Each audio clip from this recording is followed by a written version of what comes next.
नमस्कार, उत्तराखंड 360 न्यूज़ में आपका स्वागत है। मैं हूं मदन मोहन सती।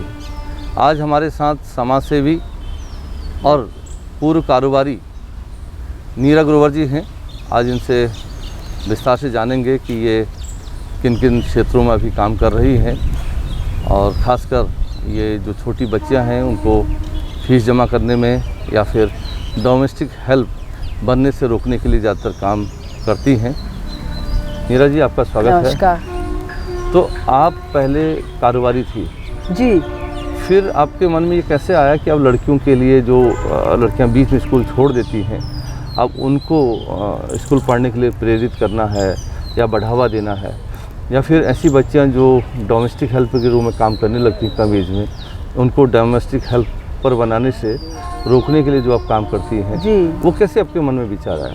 ऐसा है कि मैं ईयर 2010 तक गारमेंट एक्सपोर्टर थी, तो मैं देखती थी वो बच्चियां धागा काटने वाली और बटन लगाने वाली, काज करने वाली लड़कियां जो होती हैं उनका शोषण कैसे होता है। ऑफिस में भी बहुत कुछ, फैक्ट्रीज में भी बहुत कुछ देखती थी।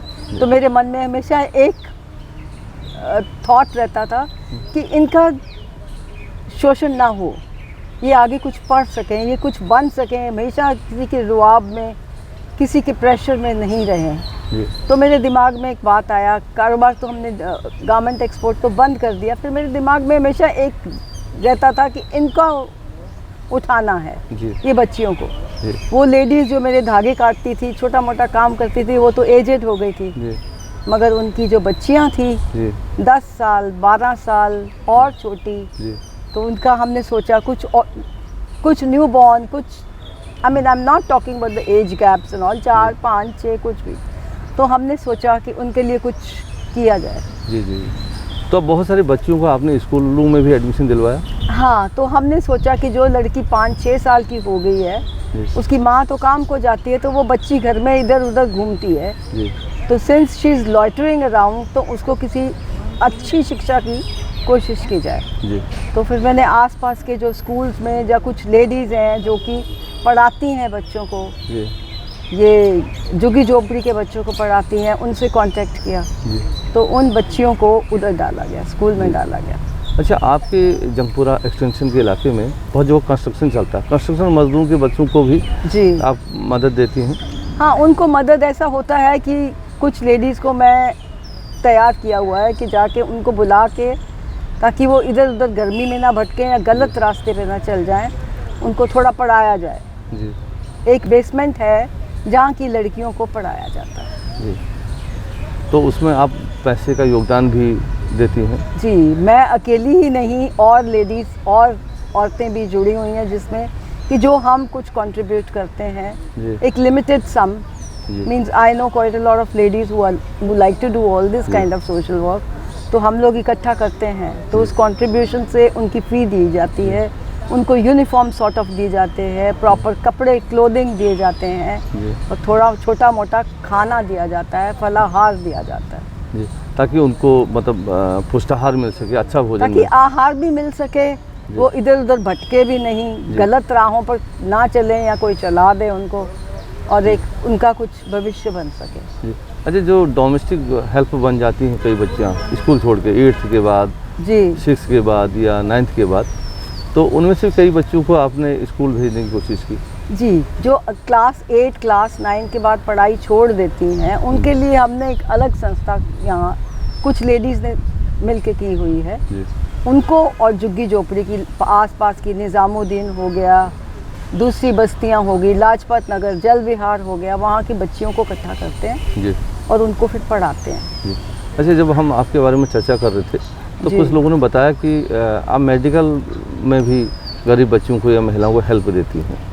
हाँ, मेडिसिन्स में तो देते ही हैं, मेडिकल हेल्प को चाहिए होगी, अब लेडीज़ हैं, बच्चियां हैं, हार्मोनल चेंजेस आती हैं, कुछ ना कुछ चाहिए होता है, उस तरह की उनको शिक्षा देते हैं, उनको आगे प्रिपेयर करते हैं ताकि उनका कहीं से भी मींस शोषण ना हो सके, कोई उनका गलत फ़ायदा ना उठा सके।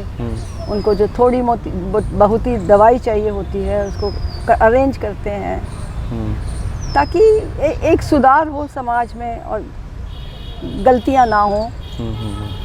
ये जो आए दिन यौन शोषण होता है, आए दिन ये बलात्कार होते हैं, या लड़कियों के साथ और वैश्याना हरकतें होती हैं, उनसे रुकावट हो जाए। अच्छा, महिलाओं के जस्टिस के लिए भी आप लड़ाई लड़ती हैं? ये तो बहुत अच्छा आपने बात कही है। हाँ, महिलाओं की जस्टिस से भी, डोमेस्टिक वायलेंस होती है औरतों के साथ, जी। और काफ़ी औरतें हैं जो बड़ी उम्र की है, वो तो मुंह से बोल नहीं पाती, क्योंकि समाज के कारण, समाज की बेड़ियों के कारण कि घर की इज्जत रह जाएगी, घर की इज्जत बदनाम हो जाएगी, चुप रहती हैं। पर हम लोग मदद करते हैं। ये झुग्गी झोंपड़ियों में आए दिन दारू पी के, शराब पीकर और गलत चीज़ें पीकर मारना पीटना, ये आम बात है, तो उनके लिए हम करते हैं। अच्छा, कोविड के दौरान भी आपको काफ़ी देखा गया कि आप अलग अलग बस्तियों में जाके लोगों से मिली हैं, और जी। खुद उसके चलते आप संक्रमित भी हो गई थी। आप खुद भी संक्रमित हो गई थी कोविड में। हाँ, वो कोविड के टाइम हमने सोचा था, थोड़ा अभियान बनाया था कि चलो थोड़ा बहुत जाके जब टाइम मिले तो उनको बस्तियों में जाके देखा जाए, लोगों का, उनको थोड़ी नॉलेज दी जाए। पर उसके दौरान मेरे को भी हो गया।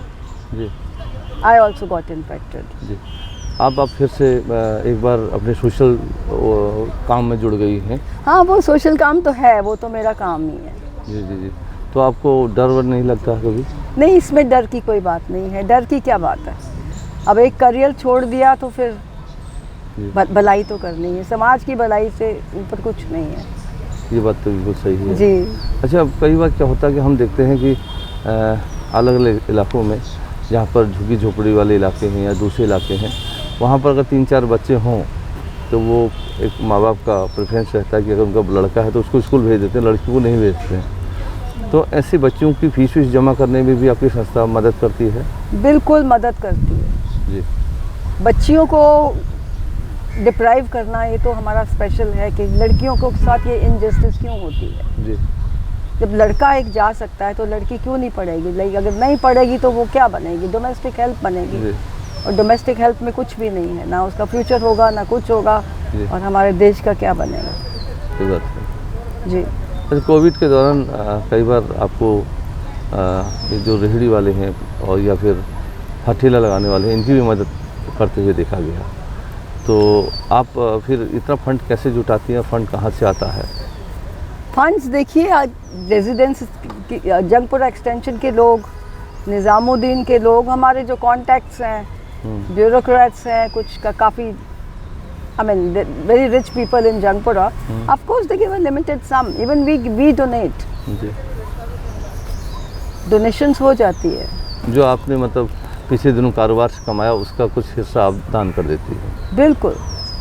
तो ये आगे भी चलते रहेगा कार्यक्रम, या कब तक करने का विचार है? ये तो कार्यक्रम चलता ही रहेगा जब तक कि of course I am present. And maybe this will be continued by my daughter. She is a journalist. Okay, ये तो अच्छी बात है कि समाज के लिए अब सोच रही हैं। जी। और आपसे बात करके बड़ा अच्छा लगा। Thank you so much. नमस्कार।